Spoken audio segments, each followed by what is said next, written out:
try and make it. And then we'll have some time for kind of question and answers after that. So I'm going to try and go a little bit fast because there's a lot of information, but you don't need to memorize it. There won't be a test or anything. So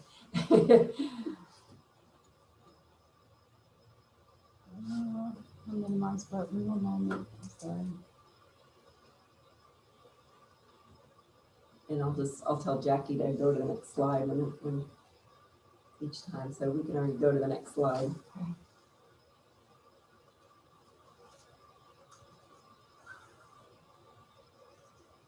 So the project we're talking about today is our zoning code update. And it's really going to determine, as we grow as a city, how we preserve our rural lands, how green the city will look, what type of housing choices we have in the city, and where we do business and shop, and even how we get to those places. I want to make sure before I go, y'all can hear me. Can everyone online hear me? Yes. Okay. So the next slide is this is all exciting things about our future, but the way these things get translated is through zoning and subdivision regulations. And it's a lot of wordy documents that are difficult to wade through. So at this point, you might even be saying, what is a zoning code? So we have a video we're going to try and show. Hopefully it'll work if Jackie unplugs the microphone. Okay, I gotta find it again too. I think we put it on Google, yeah. This is not the Google one.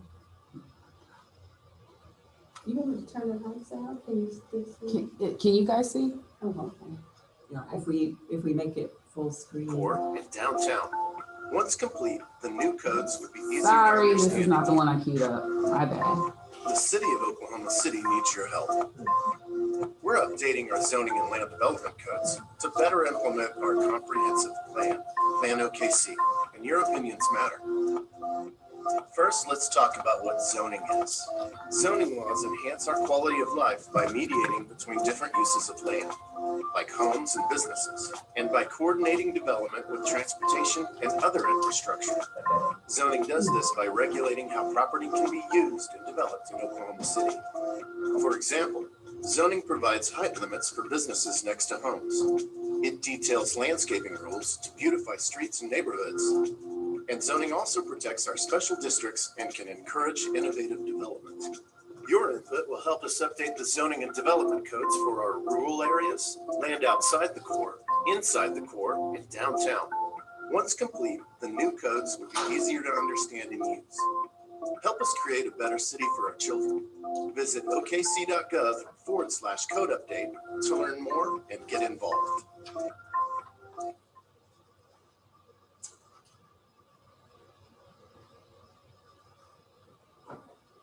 And now we have to plug back in the microphone.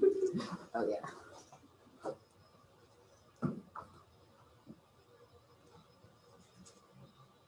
Oh.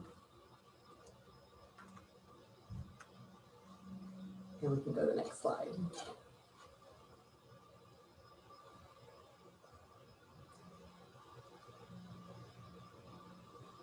Yeah, so today I just hope I'm gonna go over some basic parts of the current zoning code.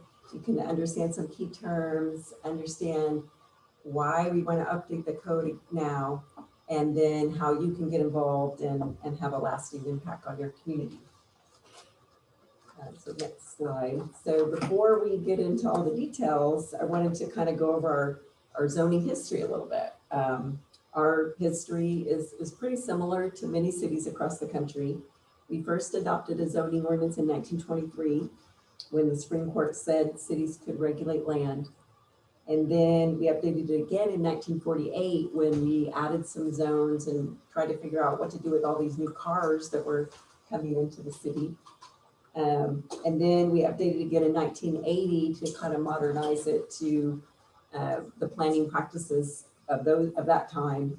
And then we updated again in 2007 to incorporate rules about some of our special districts And I'm gonna let my eyes. Oh, I'm sorry. That was gonna be helpful, but you guys. Yeah, it's better for, can everyone see online better that way? They are looking at the actual screen. They're not Oh, okay, so looking they don't have to worry there. about it. Let me just open my phone over. Okay. So in 2007, we updated the code. Oh, good, perfect. We updated the code to add some rules about our special districts and also about our, added some more landscaping rules. So as you can see, we've updated our code about every 25 years or so in our history. And you're thinking, well, wait, 2007 and plus 25, we should be good till like 2032 or so. But I'll explain later why we're updating the codes again now. So the next slide. So there are other points to consider in how we developed as a city, and I want to make sure I point those out. Obviously, everybody knows that the federal government in the late 1800s opened the area of Oklahoma City to settlers, and all around were assigned lands for First American tribes. The city was incorporated in the early, 1890s, and then in 1910, the area of Capitol Hill, you see that Vail Theater, was brought into the city, and that gave us development on the north and south side of the river, because the first part of our history, we were only on the north side.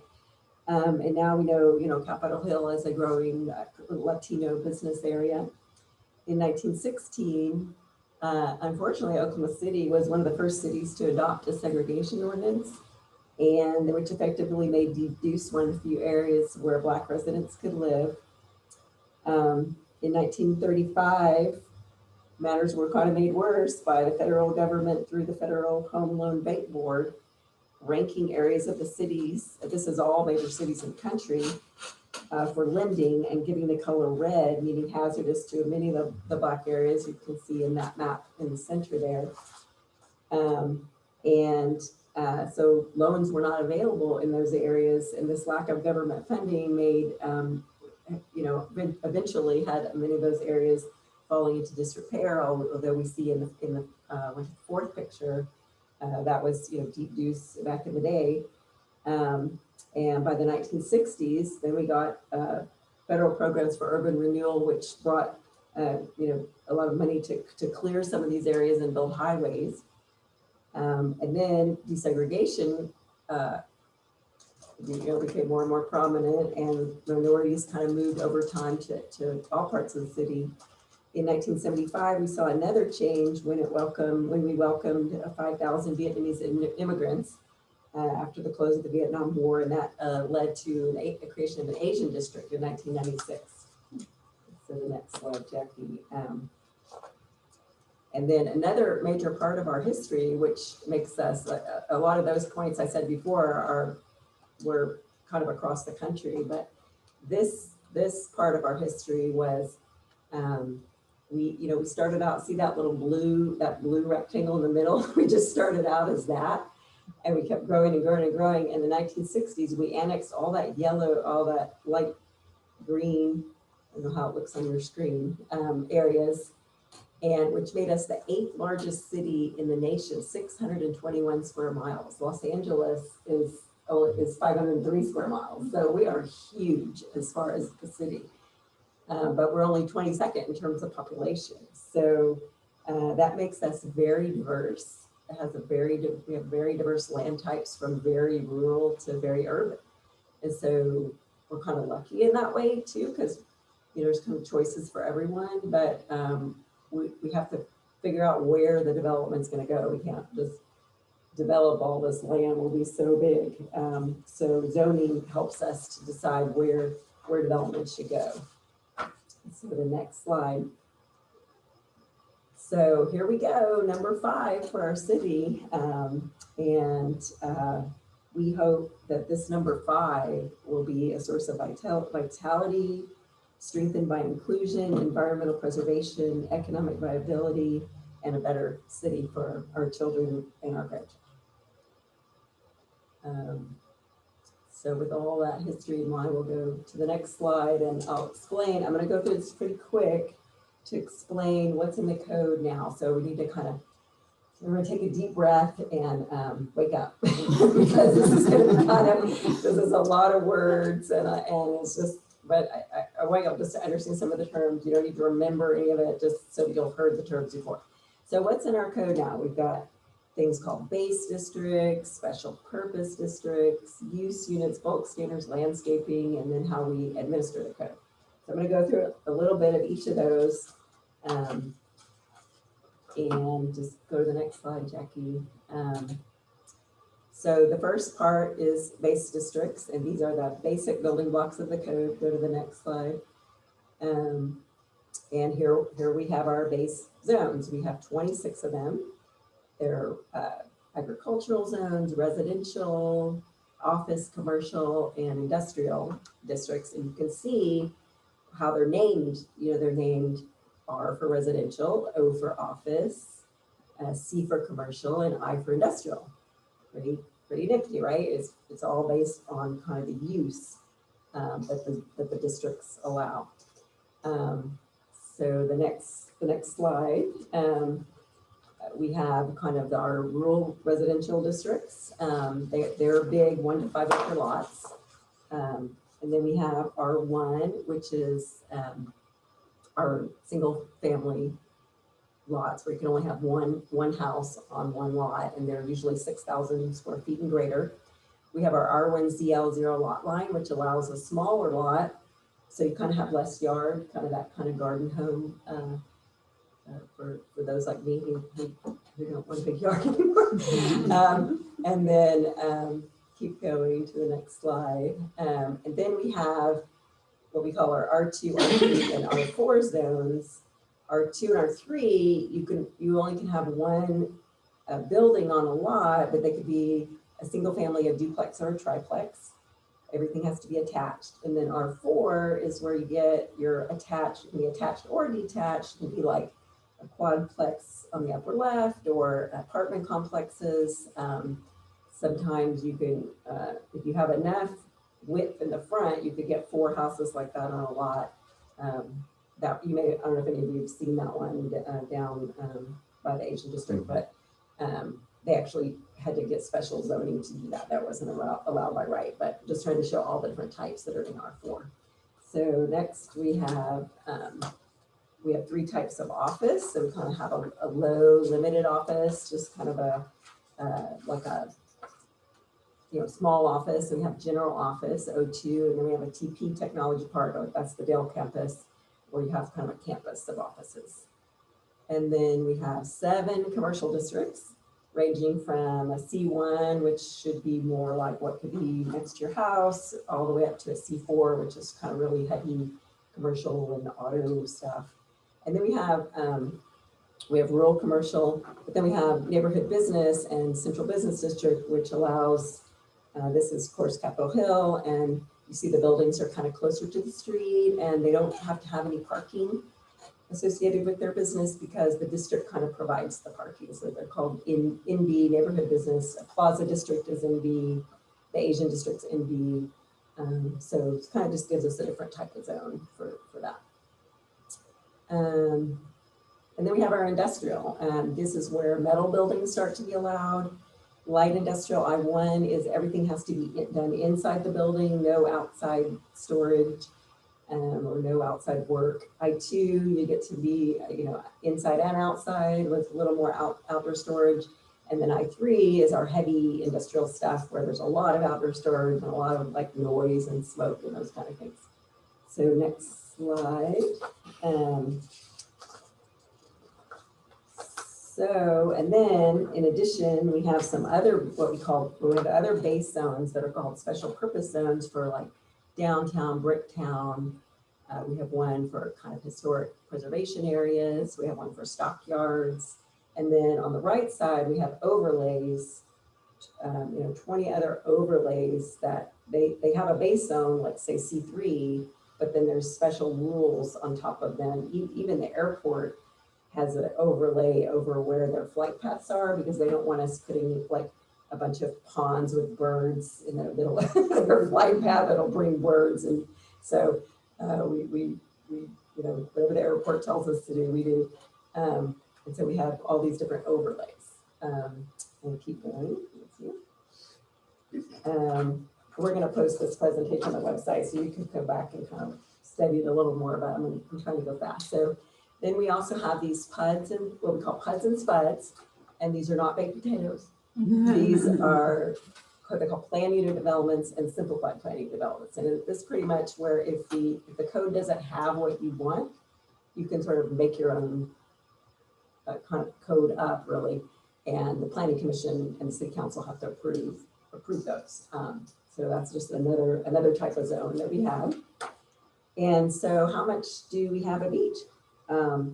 Since we have all that light green out there, we're 45% agricultural zone, which is very unusual for a city. We're single family, you know, about 30%. PUDs and SPUDs are like 13%, industrial 9%. So you feel like you drive around, there's a lot of commercial, but it's really only 2% of our whole area. And so the next slide sort of compared, well, what does that look like? Let's say we take out all that green area. How do we compare to say something like San Antonio that like also has a river walk and that's spread out like we are? Well, you can see that pretty much, you know, single family, they have 40%, we have 40% in our zoning. Where we're kind of different is look how much PUD and SPUD we have. We have 1/4 of our urbanized areas, these PUDs and SPUDs. They only have 6%, which is more normal for a city where PUDs are just kind of these special things. But we only have 4% commercial. They have 14% commercial because a lot of our commercial areas in these PUDs and SPUDs. So it's just to compare, we're not that different from most cities in the urbanized area, but we do have a little bit of differences. So keep going. So now that we understand kind of the base zones, the second kind of big part of the code is use units. And uses was really why in the 1920s, cities started to zone, because you had, you probably heard of like in New York City, the tenement houses and then there would be like industrial plants and there would be fires like the Chicago fire. And so cities started to say, we need to protect our residents and we need to separate the industrial from the residential. And maybe we should even separate the residential from the commercial. And so we started kind of going down this path of separating uses. And so we have all these lists of uses. So keep going to the next slide. We have more than 118 commercial industrial uses. 25 pages of the code are just about uses. And we kind of have developed these over time because like obviously in 1923, there wasn't a fast food use, you know, fast food restaurant. And so we develop them over time, and some are kind of too specific, like a fast food says you must have both on and off premise consumption. So you must have a place to sit for people to eat and takeaway food, you know. And so like when scooters came in, you know, in the last couple of years, they don't have inside food, they only have outside food. So they had to figure out, they weren't a fast food, you know, which I would consider them a fast food. They had to end up being food and beverage retail sales, which is like a grocery store. So like some are just way too specific and some are kind of too vague, like this kind of a massage place. Like we have this category of convenience sales and personal services, a small business under 10,000 square feet. And then we have this personal services general, which I'll explain in the next slide. You know, some, we don't even know where to put something like that. So I put the link to the use units in the presentation, and if you view it online later, you can click that link and go there. And it's kind of funny to read through the use units now because there's all these crazy things that some of them I don't even know what they are anymore. You know, so you know, some of the uses were kind of developed as a reaction to the use. So my favorite one is participant recreation indoor, which is at billiards, health clubs, and video arcades. And what was that in like the 70s and 80s? That was all those hooligans that were, at the pool hall, at the health clubs, and those weird video arcades. Well, now the hooligans are in your upstairs bedroom on playing video games. They're in your house now, And of course, most of us go to gyms where that wasn't kind of a thing, in the 70s and 80s. There's things like medical services with sales and medical services without sales. And, I imagine that, they talk about apothecaries, so in the 1920s and 30s, those kind of weird health stores, that sold all these mixtures of things, or really is like a pharmacy too at the time. But now we have problems with marijuana sales. So it's kind of just, as you can see over time, how we've changed. Look at personal services general and personal services restricted. That's like, we kind of threw into all the stuff, wow, those crazy personal trainers and tattoo parlors, we threw those into a general category, and that's not allowed in as many places as the restricted, which are reducing salon. Maybe y'all know what that is. Masonic lodges, travel agency, that's okay. That was in the personal services restricted, where in more zones, personal services restricted is allowed. So it's just kind of funny, but we have a lot of them, and it's fun to kind of read through the history of that. So next slide, we talk about folk standards. So these are like, you can go on to the next slide, kind of how tall things can be, how big things can be, how much lot coverage you have. So like in C3, you can cover the whole lot in pavement and stuff. You might have some, landscaping that's required, but in our residential zone, it's only 50% lot coverage. That's why we have our green grass and things like that. And, I threw in building height. Obviously downtown, there's no building height limitations, but we control building height because you wouldn't want that tall building next to your house, right? So we have like building height regulations, and then density, how many houses can be on a lot, how many houses, in an acre. So we control all that with what we call bulk standards. So, and then we also have parking. We can keep going to the next slide. How much parking do I have to have when I build something? Some of it's regulated by the use, some of it's by how much square footage is in the building, some of it's how many employees you have. Schools, I think, or how many seats you have or something, or it's more colleges, how many seats. And then we regulate how many driveways you can have and how far the driveways have to be from the intersections. That's for everyone's safety. And so the next thing is landscaping and screening. So we kind of have a point system for how much landscaping for your house. For houses, it's only like 1 tree per lot. So there's not much rules for houses right now, and keep going. But for like a commercial thing, if you're building something, you have these landscape point requirements. So the street trees will be one set of points. The grass we call turf will be another set of points, and then we got some bushes. And then there's parking lot points. So like depending on how much parking you have so many trees. And this we kind of added in 2007 because of what they call the heat island effects, where that pavement gets really hot and makes the earth hotter, and so we put trees in the parking lots now.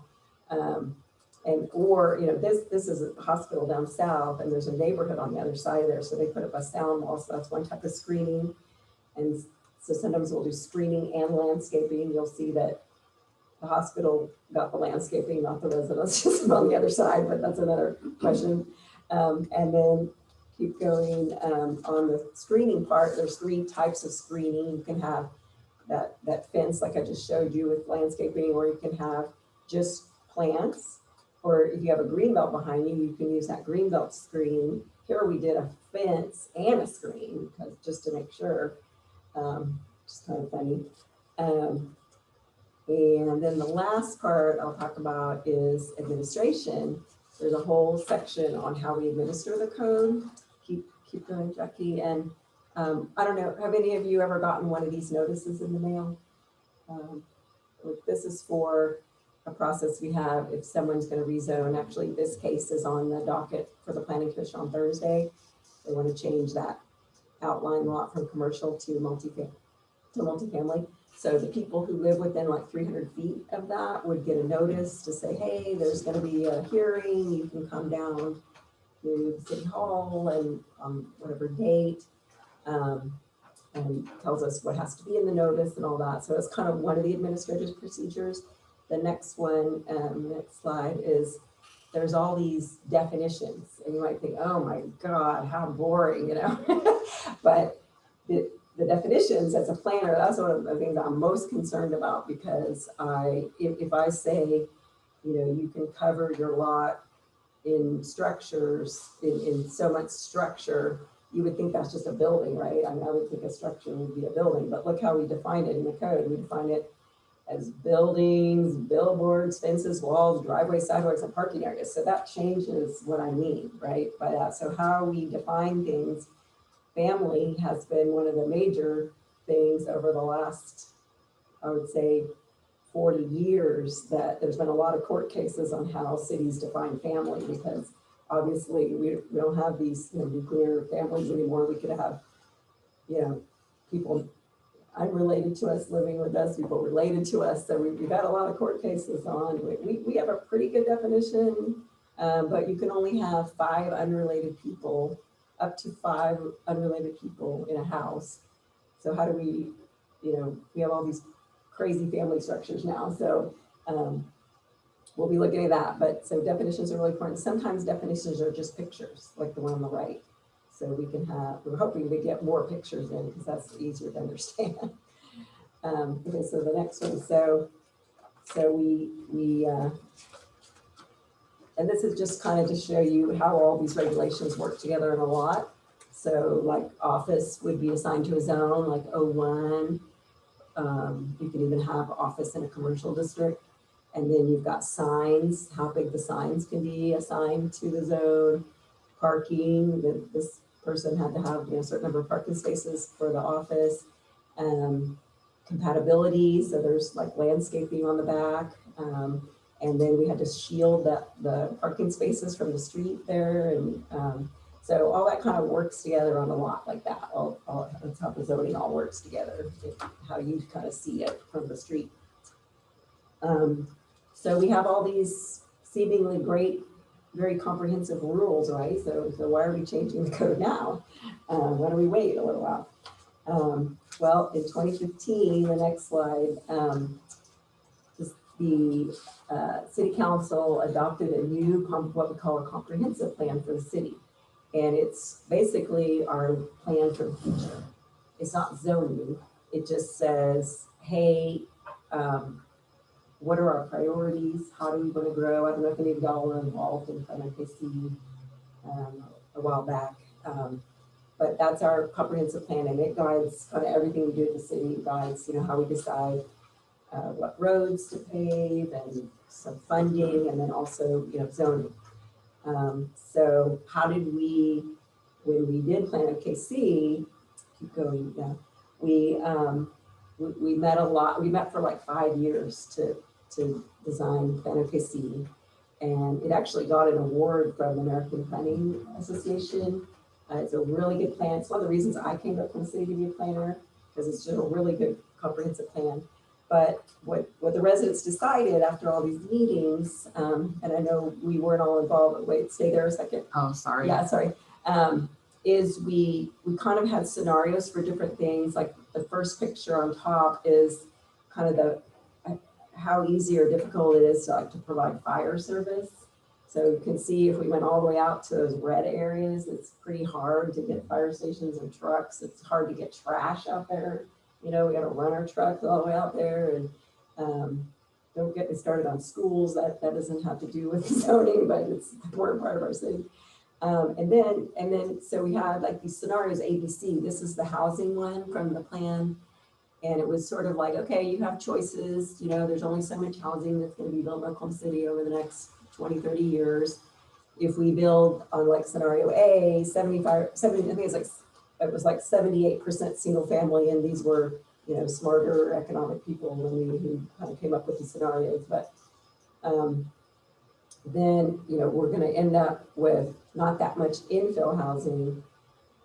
And that means we're gonna have a lot of abandoned homes in the core because people are gonna be building way out, you know. Or you can go for scenario C, which you only had to drop it down to 67%, single family. And then you get a lot more infill housing and hopefully less abandoned homes. So in every case that we kind of came up with an ABC scenario, most people picked scenario C. So that's what we went with. So keep going. So what we did was, you know, with that scenario came all these goals, and these are the ones just related to zoning. There was other goals related to everything from parks and art and transportation. So, but these are the zoning ones. People wanted, they wanted more uses together, but they want to make sure it wasn't negative impact. It was compatible. We wanted to increase walkability. We want to be able to walk to the store, walk to our friend's house, revise the parking standards so we don't have so much parking everywhere. And kind of one of the main things were the two at the bottom, establish citywide design regulations. Because I told you that some areas have these kind of special overlays where they have a little bit higher, a little bit more regulation of what can go on the lot as far as design. And so they said, how come we can't just have citywide design regulations so everyone gets good development, you know? And so that's part of what the zoning, well, part of what citizens ask for in the zoning. So keep going. So what we did was we had to figure out, well, okay, for scenario C, how do we do that? So we came up with these land use topology areas, we call them LUDAs. And we have everything from rural low all the way to downtown. So go on, Jackie, to the next one. And then we put them on a map. And this is our future land use plan, how we expect the city to grow. So of course, the light green is still, you know, we should keep that rural. We have a lot of what we call cross timber trees out there. We have a lot of, you know, waterways that go through there. And we know it's not really efficient to run all these trash trucks out there and, you know, to, you know, make development, you know, go all the way out to the edge, right? And then kind of the yellow areas is where most people live. We call that urban low. And that's that's more intense development where we have city services already. And then we have the light brown area, which is called urban medium. That's what we call inside the core. It's kind of inside, you know, kind of Penn Square Mall and I-44 and I'm kind of not, is that 35 on the right? This is brown area. 40. Yeah. And that's 44. Yeah. This is So 235. It's kind of what we call inside the core. So that's kind of urban medium, a little more dense development. And then urban high is the kind of brown areas, even more dense development, like kind of like Midtown. And then the purple is downtown. So we kind of have these continuums. There's some other layers that have to do with employment and industrial areas and stuff like that, but I'm not going to get into that much detail today. So yeah, so we have sort of how we've said, okay, here's what we want for development. You can go to the next thing and the next slide. And so what we kind of get is a continuum of kind of very rural, very green, all the way over to where, you know, a lot of the development can be. So we sort of have this continuum. And as we have this continuum, we go to the next slide, Jackie, we get context. So like, you know, would it make sense to have a downtown type building, a Devon Tower out in the rural medium, right? Because it's trees, it doesn't have the right context for that. And then it goes kind of up to urban low, where you kind of can think of, kind of out here where we are, is this urban low. And then urban medium, you know, inside the core, a little more, you know, dense development, urban high, a little more dense. And then of course we have downtown, which is a whole other animal, but you can see how it sort of has this context that we're trying to keep, you know, as we grow. But that's was the plan, right? Okay, so the next slide, but you know, even though these are colors, the zoning map is also colors, so it's kind of confusing. This is not zoning. I can't go out and say, no, you can't do that because you're urban medium or whatever. That's not. It just says, hey, it's a future land use plan. The planning commission uses it to make decisions. Like I said, if somebody wanted to come out to the light green and propose a Devon Tower, they would probably say no, because it doesn't meet what the residents said we want, and that's, we want kind of, rural to urban development. So that kind of explains PlanOKC. I brought a copy over there if you all want to look at it afterwards. So how come we have all these fancy regulations in this whole Chapter 59 code? How come it doesn't do what we want to do in PlanOKC? So I'm going to try to explain a little bit of that. And it's kind of technical, but so basically we have these zones, like R1, R2, C1, C3. But when you look at these tables, they're all the same. There's no, like, an R1 out here is the same as an R1 down, down by like 13th Street. So there's no difference between like where the house sits on the lot, the height, the lot width, like, how much width you have to put a house on there. So we don't have any variation like PlanOKC has. So keep going. And then the other issue is these uses, they're like, P means permitted. So like single family residential is allowed all the way across to R4. So if I'm next to an R4, I don't know if that's going to be single family or that's going to be an apartment complex. So it's kind of confusing. And it's not in context with what, how the LUDAs are. So keep going. And then there's plenty of other issues even without PlanOKC that make the code hard to do development in Oklahoma City, and that's how most zoning codes are in most cities. They're just hard, and we're trying to make them easier and easier.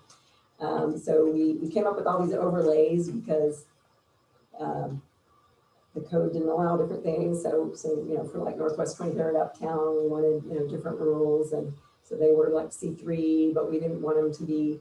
We wanted the buildings to be a little closer to the street, like in the Plaza District. So we have these overlays, but the overlays as they're written right now are kind of vague, I would say, a little bit.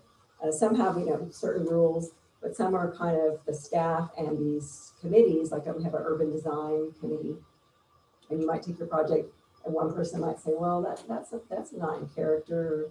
This is in character, so it's kind of vague. It creates a little bit of confusion. It's good, it does some good, but it is a little confusing. And then where there are no overlays, the neighbors are like, well, what about our character? We want an overlay too. So that's one thing with the overlays. And then the next slide is all these PUDs and SPUDs. So people will say, well, I can't build like Ronnie was saying, I can't build a mixed use. Like they have in Houston. Yeah, Houston or whatever, where I can live, work, and shop. There's no zone for that. So I might need a PUD to do that. But the main reason we're having so many PUDs, and as a staff, we spend a lot of time on these PUDs and SPUDs because of the uses and what uses are okay next to residential. Because who wants one of the PUDs and SPUDs we had was for Caliber Collision. Well, who wants a paint auto store next to, this was apartments. And so we made them do all this landscaping, and we'll see if it fits. They claim they do everything inside now, so they're not like the old paint. They don't use, stinky paint anymore, whatever. But so a lot of it is about uses. And we do it the same thing over and over and over and over again. There's like 10 or 12 uses that people think are okay next to residential. So why don't we just create a zone that does that instead of doing this over and over? And then the next, here's the problem for the city. We have 1/4 of our urban areas area is PUD and SPUD, which is really unheard of for a city. When I got here, I go, we're going to plan Oklahoma City 1 square foot at a time. Well, that's a lot of job security for me. So instead of, we have 2,400 PUDs and SPUDs just in the urbanized area. There's even more, in the rural areas. They're like up to like 3,200 now. So instead of one ordinance, the city has to administer 2,401 ordinances. And it's confusing, so that's kind of, part of the issue with the code. We want good development to be the rule, not the exception. And we want, the code should just make it easy, make the things easy, right?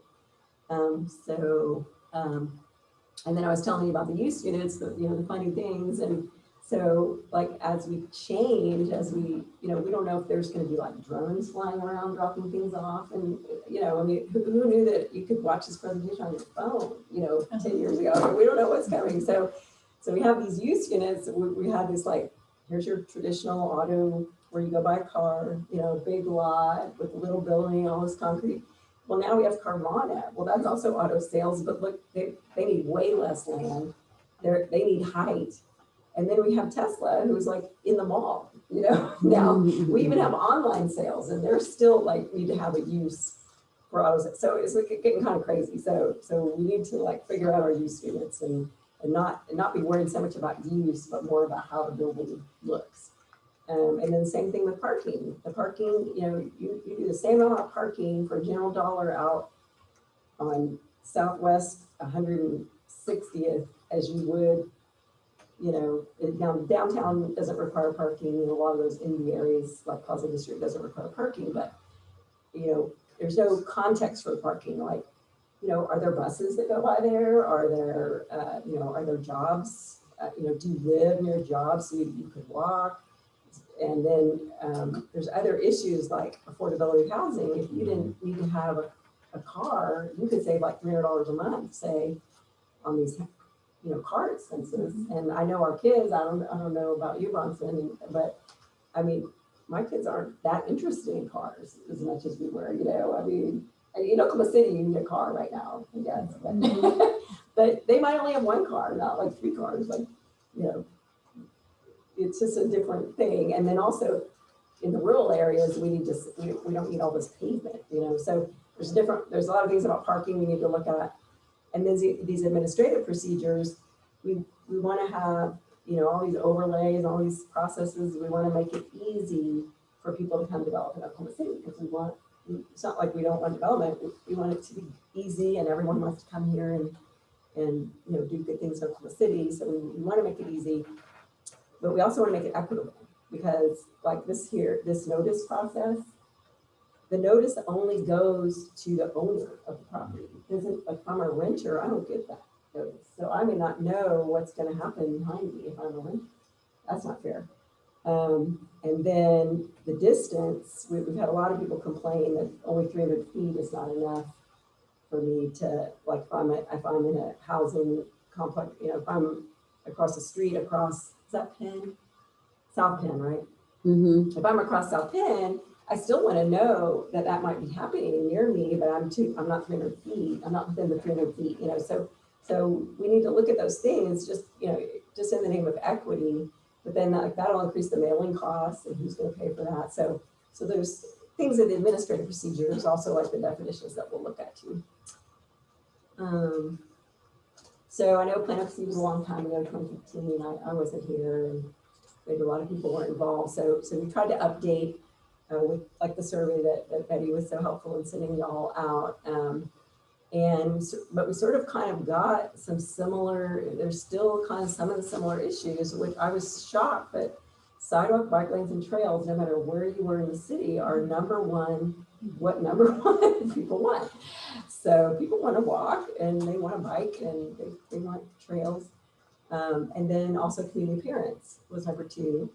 Traffic, flooding, and access to gathering spaces in nature. I think everyone now after COVID, that's more important than it used to be. Mm-hmm. And we hired some consultants. Rodney was talking about this when we walked in a few years ago, and they as professional planners, they looked under code they're from you know, outside the city, and they said, hey, you don't have any mixed use zones. This is actually a rendering from the development that's going to happen across from Penn Square Mall, 50th, and they call it 50th and Penn. I don't know what its name is now. I think they have a new name, but so they're going to make this whole mixed use development. There's a bunch of kind of vacant land that you'll see now. They even took away a couple of streets Is that of where housing. there used to be a whole bunch of like political offices and stuff today? Right across from the Yeah, there is an office there that they're going to knock down eventually. And the old 50th parking lot. Yeah, is it across from that? Mm-hmm. Yeah. Did they already knock down that building? Oh, wow. Yeah, I was thinking it looked different, but I didn't get that. They took out 2 whole streets of houses and stuff. So it's gonna be a big new, you know, I can live there, I can work there, I can shop there, I can eat there, and I think, well, they were hoping to have a cinema, I don't know, after COVID, if they'll have that, but, and then they also said, yes, your uses need updating, like we talked about, and then they suggested that the code needs to be calibrated by these LUDAs, so that, you know, rural is rural and urban is urban, and which we don't have in our code right now. So we've hired another set of consultants. So there's one more thing. Oh, No, I'm sorry, do the next slide, yeah. Oh. I forgot, there's one more. We've also done a lot of housing studies in the last couple of years. A lot of them are required by the government to get our community development block grant funds. So some are updated, and we did a housing market study, and you could see, if you could, well, Jackie will post the presentation, you can go on there and read. There are 3 pretty interesting studies about housing in Oklahoma City. And in the last 10 years, we built 30,000 new homes in Oklahoma City. 89% were single family. And look where they were. Look at the darkest color, where they went. You know, but a lot more of the homes went out there. Well, is that look like scenario C to you? That's not scenario C. That's not what PlanOKC says. And of course, a lot of these were already had their, you know, development permits before PlanOKC, before we had that idea. But wow, you know, look where we're building homes, where we don't want to drag trash, where we don't want to drag water and sewer, and where we cut down a bunch of trees already. But the residents, even residents who were polled, a part of those studies, they still want single family houses, but they want smaller ones. So we need to kind of, you know, right size our zoning code for that reason, to kind of stay up with the times. So I hope y'all can stay informed. If you go to okc.gov/code update, you can click, it says sign up for email updates. And if you click that button, it's going to take you to the city news page, and you can check whichever boxes you want emails about. But if you go all the way down to planning and hit code update, then you'll start to get emails about this process. And so, well, right now we're just in the input, that first stage, and we'll have next year a draft that we can review. I can come back and talk about it if y'all want with you. And we'll have public comment on that. And then, but eventually at the end, the city council will adopt all these words. So keep going. There's another. Yeah, and so we're going to start having some focus groups by these LUDAs and by topic. So if you're really interested in parking or trees or landscaping, you can hop on. Well, I think we'll start doing more of these by Zoom. It's just easier. I mean, since we're 621 square miles, it's hard to figure out a place where it can be, you know. So, and then we also have the stakeholder advisory team, and these meetings are open to the public. They don't meet regularly. They meet kind of every once in a while. I think in 2022 they'll meet like every other month starting in February. And this is a group that the mayor put together of kind of architects, developers, some neighbors, some city council people, planning commissioners. Tried to get, you know, a wide range of folks on this panel, and they kind of they're helping our consultants who are writing the code. The city's not writing the code; the consultants are, and they write code all over the country, so they're way smarter than us. And so the stakeholder advisory team, SAT, will be, they'll be helping them out with stuff. And then you'll notice if you watch planning commissioners city council, that sometimes there'll be some check-ins where we talk to the public officials about kind of what stage we're at. So. I think the next one is so then after they adopt all the words, because it's just going to be documents that the council is going to adopt it, then the harder really part is taking all those zones, whatever we come up with, the new zones, and mapping them. And it's kind of like y'all been doing it with the redistricting probably here. It's sort of the same, and we might, we need to have a process for how we map, but we're going to map by those LUDAs really. And there may be some fine grain, things, and we'll still have some overlays, and we'll still have our special districts and stuff. So that'll be kind of the next phase after we adopt all the words, because the words won't have any meaning. They won't apply to anyone unless they're mapped. So we'll do that next. And here's my contact information. I'm the staff person for the project for the city, and this is all I do all day. So if you want to email me about things you see. Hey, I saw the craziest thing, you know, somewhere in some street. Code update at okc.gov. If you go to our website, you can see stuff. We've already done we've been working on the sign code. So you can look through the sign code and see it'll be a little bit different. Hopefully we'll have more control of the signs, smaller signs, and billboards in less places maybe. So we've been working on that, so you can take a look at that if you want. So that's pretty much it. I know it's a lot of information and y'all are real patient, so I appreciate y'all doing it. And like I said, Jackie's gonna post this online so that we can